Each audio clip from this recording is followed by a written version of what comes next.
Hey everybody, this is Mark from Circle of Dark Mother.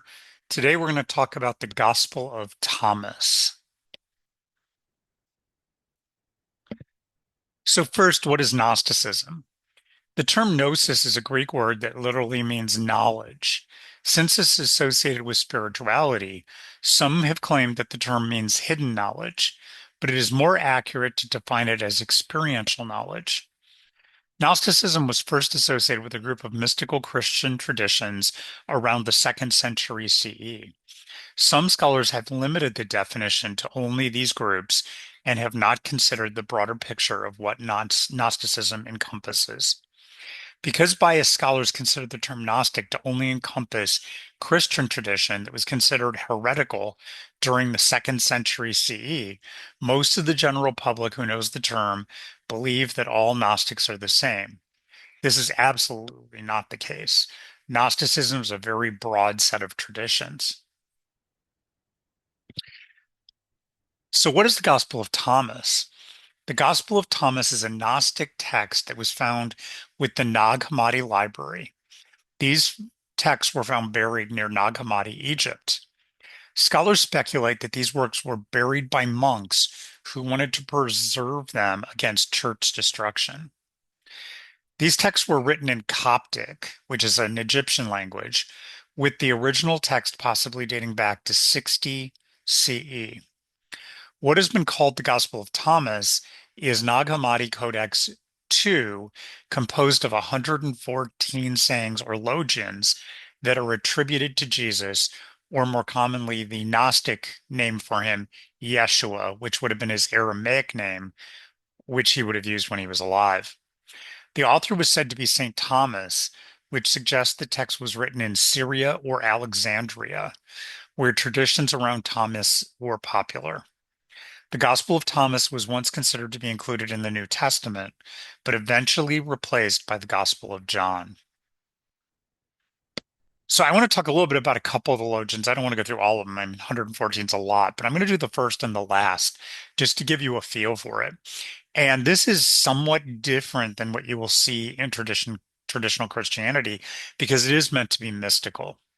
So the first Logian, Logian 1, says, He, or Yeshua said, whoever finds the interpretation of these sayings will not experience death. Being a Gnostic gospel, this Logian is meant to imply that by not just understanding, but experiencing the saying, the experiencer will progress spiritually.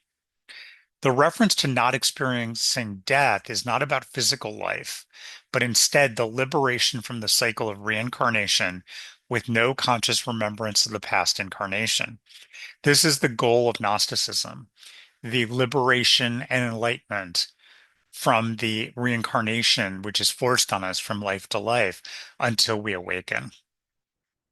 And then the last logion, which is a controversial one, some say it was added later.